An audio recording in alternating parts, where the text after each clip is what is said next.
This claim argues that slower immigration-driven population growth would have made Canada's economy stronger and life more affordable. The evidence does not support that overall conclusion. Canada's total economic output and labor force capacity have benefited from higher immigration, while affordability pressures, especially in housing, worsened because population growth was not matched by adequate housing supply, infrastructure, and public service capacity. No. Canada's economy would not be stronger overall if immigration-driven population growth had been lower. Economic output, labor supply, and fiscal sustainability have benefited from higher immigration.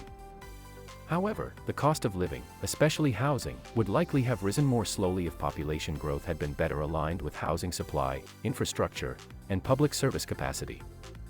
The core issue is not immigration itself, but a mismatch between population growth and supply-side readiness.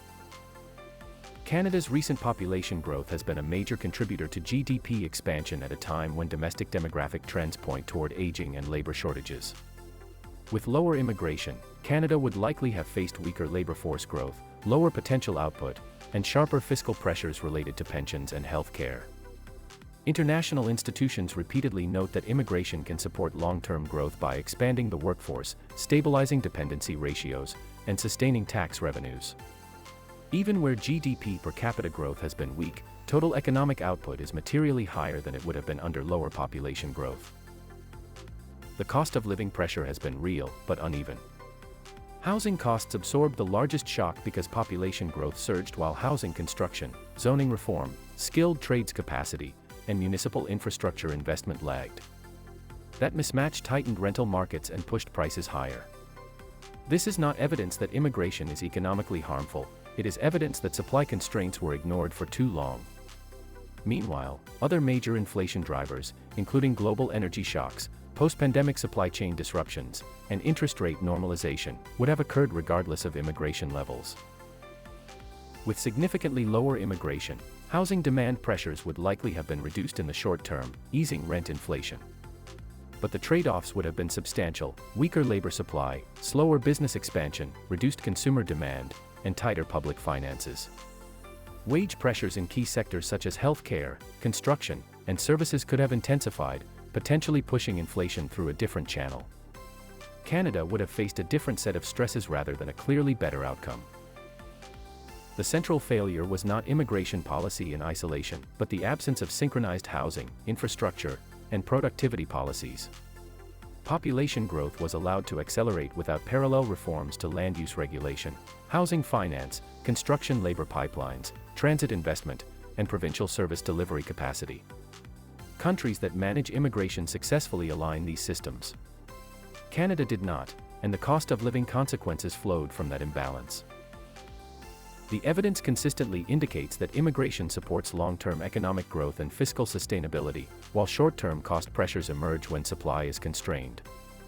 Lower immigration would not have solved Canada's affordability problem sustainably.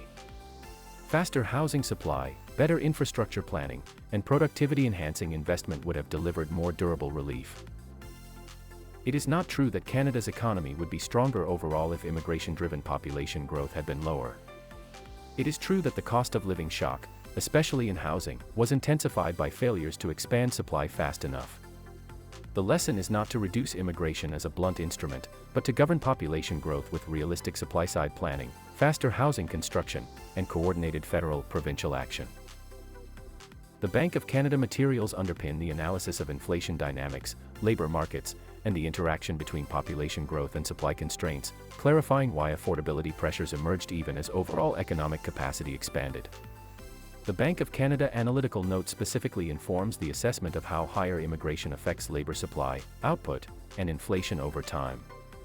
The International Monetary Fund assessment contributes the broader macroeconomic and fiscal context, highlighting the role of immigration in sustaining growth and public finances in an aging economy.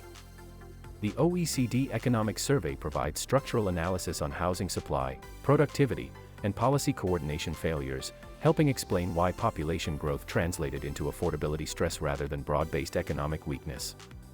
Statistics Canada population estimates establish the scale and timing of recent population growth, while the housing affordability analysis documents where cost of living pressures were most acute, particularly in housing markets.